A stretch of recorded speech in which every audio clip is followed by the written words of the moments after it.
बिन उपदेश अचंभ है, क्यों जीवत है प्राण, भक्ति बिना कहाँ ठौर है, ये नर नाही पाषाण।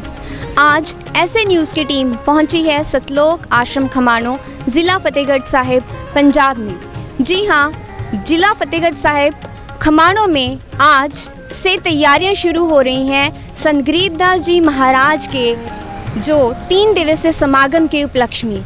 जैसे कि आप देख सकते हैं, संत रामपाल जी महाराज जी के सानिध्य में जो ये 3 दिवसीय समागम होगा, उसके रिलेटेड फ्रंट पे गेट के ऊपर काफ़ी बड़ा लिखा गया है, जगत गुरु तत्वदर्शी संत रामपाल जी महाराज दी पावन रहनुमाई हेठ संत गरीबदास जी महाराज जी दे बौद्ध दिवस दे अवसर ते संत गरीबदास जी महाराज जी दी अमर बाणी दा अखंड पाठ अते विशाल भंडारा 2, 3, 4 मार्च 2023 तक।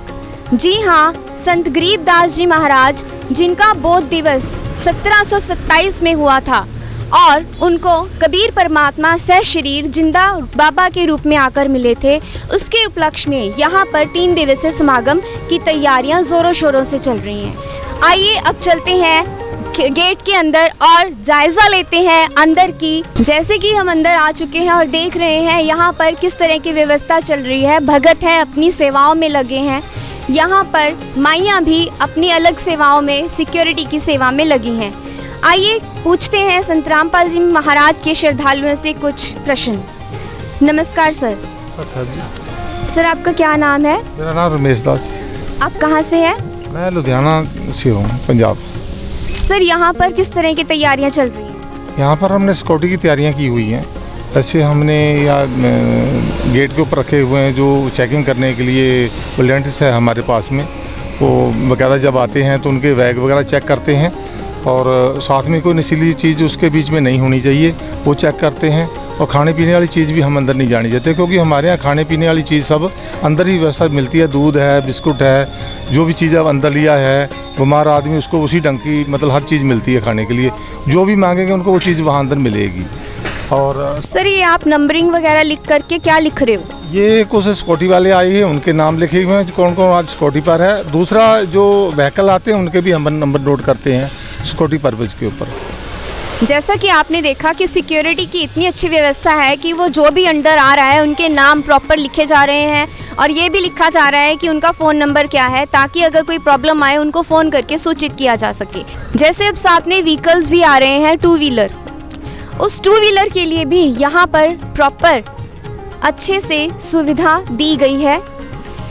यहाँ पर जो सिक्योरिटी में लगे हैं उनकी सेवा अलग है और जो यहाँ पर पार्किंग में गाड़ियाँ लगवा रहे हैं उनकी सेवा अलग है। तो इस तरह से इन्होंने सेवाएं बांटकर संत रामपाल जी महाराज जी के सानिध्य में जो ये 3 दिवसीय भंडारा हो रहा है उसमें कोई भी अड़चन या प्रॉब्लम ना आए, सबकी व्यवस्था और सबकी सेवाएं अलग अलग बांट रखी हैं। पार्किंग से होते हुए अब हम पहुंच चुके हैं यहाँ पर, जहाँ पर पंडाल में बहुत सारी सेवाएं चल रही हैं। ये जो पंडाल है, अभी जो संत गरीबदास जी महाराज जी का बौद्ध दिवस है वो कल से शुरू होना है, लेकिन आज आप देख सकते हैं कि कैसे भगत अपनी सेवाओं में लगे हैं। प्रॉपर टेंट लगाए जा रहे हैं बड़े ही व्यवस्थित तरीके से और बहुत ही जेन्युइन सी सजावट है, ये भी नहीं है। आप देख सकते हैं जहाँ तक नज़र जा रही है सफ़ेदी ही दिख रही है। जैसे संत रामपाल जी महाराज अपने सत्संग और समागमों में बताते हैं कि जो सतलोक है वहाँ पर हर बिल्कुल सफ़ेद है, उसी तरह का मिनी सतलोक यहाँ पे तैयार किया गया है और पूरी कोशिश की जा रही है। संत रामपाल जी महाराज जिस तरह अपने समागमों और सत्संगों में बताते हैं सतलोक के बारे में, उस तरह का छोटा सा नज़ारा यहाँ पर उनके श्रद्धालुओं द्वारा पूरी कोशिश के साथ किया जा रहा है। अब हम पहुँच चुके हैं जोड़ा घर जूता घर की तरफ। जी हाँ, जोड़ा घर और जूता घर की तरफ अगर देखें तो यहाँ पर जितने भी श्रद्धालु आ रहे हैं वो अपने जूते जमा करने के लिए दे रहे हैं। जब जूते वो जमा किए जाते हैं तो जूते यहाँ पर प्रॉपर पॉलीथीन्स में जमा किए जाते हैं जिन पर उन नंबर लिखे होते हैं। उस नंबर का टोकन उन भक्तों को जो भी जमा करवाते हैं उनको दिए जाते हैं ताकि वो जाते वक्त वापस कर सके और अपने जूते आराम से ले सके। जैसे कि आप देख सकते हैं यहाँ पर कितने ही अच्छी तरीके से व्यवस्था की गई है। बड़ा ही व्यवस्थित ढंग से यहाँ पर हुक्स बनाए हुए हैं ताकि यहाँ पर हैंगिंग कर सके। और साथ ही यहाँ पर आप देख सकते हैं कुछ भगत श्रद्धालु अपनी सेवा में लगे हुए हैं, जो यहाँ पर ऐसा लग रहा है कि सत साहिब के झंडे हैं वो सिल रहे हैं। प्रॉपर यहाँ पर अच्छे से टेंट के लिए कपड़ों की सिलाई की जा रही है। पहुँच चुके हैं पुस्तकालय की तरफ। यहाँ पर जो पुस्तकालय है यहाँ पर प्रॉपर पहले ही जैसे आप देख सकते हो कि हैंगिंग जो कर रखी है ज्ञान गंगा की पुस्तक के बारे में, या फिर जीने की राह, जहाँ पर ये लिखा गया है कि जीव हमारी जाति है, मानव धर्म हमारा, हिंदू मुस्लिम सिख ईसाई धर्म नहीं कोई न्यारा। इसके मीनिंग में हम ये समझ सकते हैं कि संत रामपाल जी महाराज कोई भी धर्म को प्रमोट नहीं करते हैं, वो सबको इक्वालिटी रख रहे हैं, क्योंकि यहाँ पर सभी ग्रंथों में से निकाल कर पुस्तकों में से ग्रंथ एक संग्रहालय बनाया गया है। जितने भी ग्रंथ हैं, जितनी भी यहाँ पर आप पुस्तकें देख सकते हैं। अब हम चलते हैं पंडाल की तरफ। अगर आगे की तरफ देखें तो यहाँ पर हम देख सकते हैं कि रेड कलर में हाईलाइट करके लिखा गया है पंडाल स्थल भक्तों के लिए, और यही चीज़ पंडाल स्थल भक्तों के साथ सेम बहनों के लिए भी लिखा गया है। इससे ये क्लियर है कि भक्तों की साइड इस तरफ होगी ताकि कोई व्यवस्था में इनडिसिप्लिन ना हो, और माइयाँ दूसरी तरफ। यहाँ पर अभी हम देख सकते हैं कि रजाइयों तलाइयाँ बहुत ही बड़ी मात्रा में पड़ी हैं। मतलब संत रामपाल जी महाराज जी के श्रद्धालु बिल्कुल ही तैयार हैं। कोई भी भगत आ रहा है या जगत के आ रहे हैं, बिल्कुल अपनी सेवा में रेडी हैं। आप देख सकते हैं कि यहाँ पर मैट की जो बिछाई है प्रॉपर अच्छे से हो चुकी है। तो मैं अपने कैमरामैन से कहूँगी कि दिखाएं संत रामपाल जी महाराज और पूर्ण ब्रह्म कबीर साहिब जी के बहुत बड़े पोस्टर जो बिल्कुल साथ में लगाए गए हैं। इससे ऐसे लग रहा है कि संत रामपाल जी महाराज सच में सामने ही विराजमान है। उसी तरह संत पूर्ण ब्रह्म कबीर परमेश्वर जी, और जिस तरफ भी नज़र जा रही है शेड की तरफ, चाहे माइयाँ हैं चाहे बहनें भगत, वहाँ पर संत रामपाल जी महाराज जी के स्वरूप सुशोभित करके साथ में संत रामपाल जी महाराज जी द्वारा बताई हुई जो वाणियाँ हैं वो लिखी गई हैं। अब हम पहुँच चुके हैं दरबार साहिब की तरफ। जैसे कि आप देख सकते हैं मेरे पीछे लाइटों और फ्लावर से कितनी अच्छी सजावट की जा चुकी है, और फिर भी संत रामपाल जी महाराज जी के जो श्रद्धालु हैं, अनुयायी हैं, उनको प्रॉपर सेटिंग करते दिखाई दे रहे हैं। सामने संत रामपाल जी महाराज जी का जो स्वरूप है बिल्कुल सेंटर में सुशोभित किया गया है। उसके बिल्कुल साथ में स्वामी रामदेवानंद जी महाराज, जिनसे संत रामपाल जी महाराज जी ने नाम दीक्षा प्राप्त की थी जब वो 37 वर्ष के थे, उसका स्वरूप बिल्कुल ही सामने फ्रंट पे दिखाई दे रहा है। स्वामी रामदेवानंद जी महाराज परम पूज्य संत रामपाल जी महाराज को नाम उपदेश का ज्ञान देते हुए। और अगर उस तरफ देखें संत रामपाल जी महाराज के दूसरी तरफ कबीर परमेश्वर का स्वरूप सुशोभित किया गया है। और आखिर में संत गरीबदास जी महाराज, जिनकी वाणी का यहाँ पर अखंड पाठ चलेगा 2, 3, 4 को, जो अमर सदग्रंथ साहिब के रचयिता हैं। अगर हम देखें तो यहाँ पर दोनों साइड जो दरबार साहिब है, यहाँ पर भाइयों का दरबार है जो वो सजाया जा रहा है। फूल हैं, पॉट्स हैं, अलग अलग रखे गए हैं। आप ये भी देखिए कि कितनी स्वच्छता और प्योरिटी से यहाँ पर सजावट की जाती है, क्योंकि यहाँ पर जो फूल दरबार साहिब में लगाए जाते हैं उनको फर्श तक टच नहीं किया जाता। उनके लिए अलग से स्वच्छ चादरें बिछाई जाती हैं और उनको अलग हाथ धोकर ही उनको सजावट के लिए यूज़ किया जाता है, जो सेम बहनों की तरफ भी है। नमस्कार सर। सत साहिब जी। सर आपका क्या नाम है? विवेक दास। आप कहाँ से हैं? चंडीगढ़ मोहाली से जी। सर आप ज़रा बताएंगे कि गरीबदास जी महाराज जी के गुरु कौन हैं? संत गरीबदास जी महाराज जी के गुरु परमेश्वर कबीर साहिब जी हैं, जो उनको नाम दीक्षा दिए थे, जिसको बोध दिवस के रूप में आज हम लोग 4 मार्च को मनाते हैं। धन्यवाद सर। बताया कि यहाँ पर जो बौद्ध दिवस है वो 4 मार्च को मनाया जाता है, लेकिन उसके उपलक्ष्य में यहाँ पर 3 दिवसीय समागम जो है, 3 दिवसीय समागम में 3 दिन अखंड पाठ चलता है, जो गरीबदास जी महाराज जी द्वारा रचित वाणी है, जो उन्होंने ऊपर जाकर सतलोक से जब जाकर आए और नीचे सब वाणी संत गोपाल दास जी महाराज जी को, जो दादूपंथ से उन्होंने नाम दीक्षा प्राप्त कर रखी थी, उनको हस्तलिखित बताया और 6 महीने में ये वाणी लिखी गई। अब हम चलते हैं भंडार घर की तरफ। यहाँ पर आप देख सकते हैं कि एंट्री पर ही सत साहिब के झंडे लगाए हुए हैं, ताकि कोई भी अंदर ऐसे ही ना आ सके। जिनकी सेवा है यहाँ पर सिर्फ उन्हीं को अंदर आने की अनुमति है। यहाँ पर आप देख सकते हो कि कैसे जो बूंदी प्रसाद है वो बनाया जा रहा है। भगत अपनी सेवा में लगे हुए हैं, उन्होंने अलग अलग टब रखे हुए हैं और टब में अलग से उनको मिश्रण जो है, मिक्सचर, वो प्रॉपर तैयार किया गया है। जो भी ये चाशनी है, चाशनी अलग से रखी गई है और उसमें से निकाल के जो भी बूंदी प्रसाद सुखा रहे हैं, उसके लिए भी आप देख सकते हैं कितनी अच्छी व्यवस्था की गई है।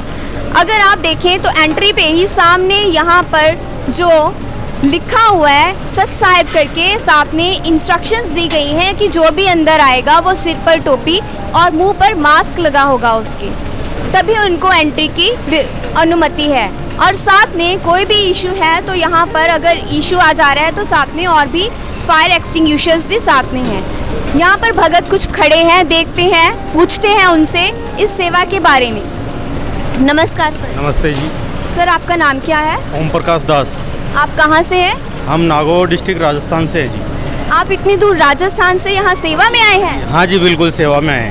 सर आप इतनी दूर से क्यों आए हैं? मालिक की दया है, सेवा मिली है तो सेवा से पुण्य मिलते हैं, इसलिए सेवा करने आए। आप क्या आगे भी आते हैं? हाँ जी, हम पिछली 5-6वीं बार आए हैं हम यहाँ।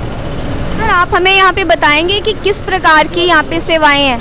हाँ जी, किस प्रकार की सेवा चल रही है यहाँ पे? यहाँ पे बूंदी प्रसाद बनाया जा रहा है और ये बिल्कुल स्वच्छता के साथ बनाया जा रहा है और देसी घी। यहाँ पर जो बूंदी प्रसाद बनाया जा रहा है, इसकी क्वांटिटी कितना है? ये समथिंग 100 क्विंटल के आसपास बनेगा और 50,000 भक्तों के आने की संभावना है। जगत वाले भी आएंगे तो। और इसके साथ साथ और क्या बनाया जा रहा है जो भी आ रहा है? चावल भी बनेंगे, पूड़ी सब्जी भी बनेगी और फुल्का भी बनेंगे और रायता, अचार वगैरह सब कुछ बनेंगे। धन्यवाद सर। नमस्कार सर। नमस्कार जी। सर आप ये बताइए, जो भी यहाँ पर आ रहा है उसका प्रॉपर नेम पहले से होता है कि कोई भी आकर सेवा कर सकता है? नहीं, इसमें प्रॉपर नियम होता है जी। पहले हम डिस्ट्रिक्ट वाइज से सेवादारों को बुलाते हैं, जैसे राजस्थान के हो गए, जम्मू कश्मीर के, हिमाचल के और यहाँ के भी कुछ पंजाब के ज़िले हैं, जालंधर, पटियाला, मोगा, यहाँ से भी सेवादार आते हैं जी। क्या कोई जगत के भी यहाँ पर सेवा में लगे होते हैं? नहीं, जगत के नहीं, ओनली भगत होते हैं इसमें। सारे संत रामपाल जी महाराज जी के शिष्य ही होते हैं जी इसमें। इसका क्या रीज़न है सर, क्यों सेवादारों को अलग से ही उनको ही सेवा दी जाती है? इसमें मेन रीज़न ये है जी, जगत वाले जो नशा वगैरह करते हैं, जो संत रामपाल जी महाराज जी के शिष्य हैं, वो किसी भी प्रकार का कोई नशा नहीं करते जी। मतलब आप कहना चाहते हैं जितनी भी यहाँ पर सेवादार हैं, अगर उन्होंने नाम दीक्षा लिए रखी है और बिल्कुल नियम मर्यादा में है, तभी उनको अंदर एंट्री दी जाती है? हाँ जी, ये बिल्कुल सही है जी, सत्य है बिल्कुल। ये जिन्होंने नाम दीक्षा ले रखी है, जो नियम मर्यादा में रहते हैं, उनको ही सेवा मिलती है जी। सर यहाँ पे कितनी संगत हर बार आ जाती है? ऑलमोस्ट हर बारी में लगभग यहाँ 50,000 के करीब संगत आ जाती है और लगभग बढ़ती रहती है, 10,000 के करीब बढ़ जाती है संगत। और जो ये भंडारा है, इसके अलावा भी कोई और प्रसाद तैयार होता है यहाँ पर? हाँ जी, कभी हमारे सतगुरुदेव जी का आदेश आता है, जलेबी और लड्डू राम का भी प्रसाद तैयार होता है जी। हमने सुना है कि यहाँ पे हलवा प्रसाद भी तैयार होता है, क्या वो भी होता है? हाँ, हलवा प्रसाद भी यहाँ तैयार होता है। लगभग रोज के 10 टीन का हलवा प्रसाद बनता है जी। तो वो पहले दिन ही बनता है कि डेली तीनों दिन बनता रहता है? नहीं जी, तीनों दिन बनता है, प्रॉपर डेली तीनों दिन बनता है जी। धन्यवाद सर। जितना भी हमने देखा कि बूंदी प्रसाद तैयार हो रहा है, हम यहाँ पर देख सकते हैं कि प्रॉपर टेबल लगा है। यहाँ पर किसी को भी अंदर आने के लिए इंस्ट्रक्शंस नहीं है। यहाँ पर आप देख सकते हो जितना बूंदी प्रसाद तैयार किया जा रहा है, साथ के साथ वो टेबल्स पे रख के प्रॉपर हवा में रखा गया है। एक बार तो सुखा लिया, लेकिन उसके बाद अलग से बड़ी अच्छी ढेरी बनाकर बड़े ही व्यवस्थित तरीके से, जैसे कि आप देख सकते हैं कि जो बूंदी प्रसाद आ रहा है सूखने के बाद वो टब में आ रहा है, बड़े स्वच्छ तरीके से, इस तरीके से वो साथ में उसको रख रहे हैं। अब हम पहुंच चुके हैं मैया की तरफ। मैया हैं जो अपनी सेवा में लगी हुई हैं, सब्जी काटने की सेवा में। यहाँ पर आप देख सकते हैं कि सभी माइयों ने अपने सिर कवर करके रखे हुए हैं। क्या बड़े, क्या छोटे, क्या बूढ़े, क्या बच्चे, सब यहाँ पर अपनी सेवा में लगे हुए हैं।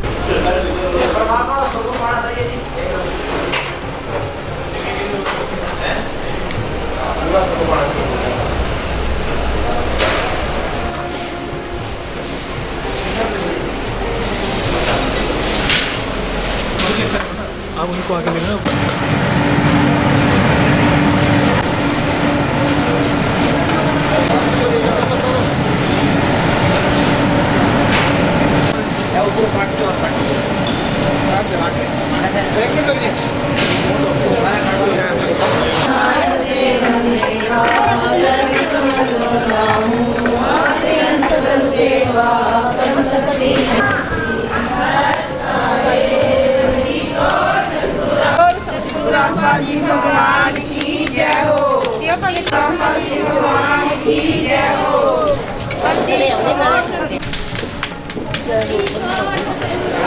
भगवान की जय हो।